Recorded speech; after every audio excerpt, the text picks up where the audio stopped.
Happy Father's Day po sa lahat at narito po tayo ngayon sa camp at meron po tayong isang father dito. Ayan. Dahil Father's Day ay pwede pong father and son. So, bilang anak, anong pwede mong masabi sa iyong ama? Dahil Father's Day ngayon. Ayun, happy Father's Day po kayo, Papa ko. Nahiya siya. Kumbaga, si Papa ko po kasi, siya, isa siya sa inspiration ko po Yes. sa pagiging Kristiyano. Amen.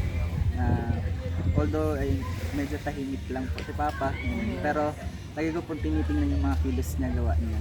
Kumbaga, ayun yung pinaka sinusundan ko po talaga. Tapos bilang sinusundan ko din bilang isang Kristiyano. Yes. At bilang ama, anong pwede mong i-share sa ating mga fathers? Good luck sa mga anak na mababait. Dagdagan mo yun. Tahimik nga eh, tipid nga.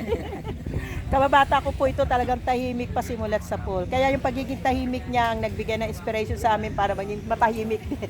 De, joke lang po. Lahat po kami lumaki sa patnubay ng Panginoon. Naging active din po siya sa church at ngayon po nakaka-bless po.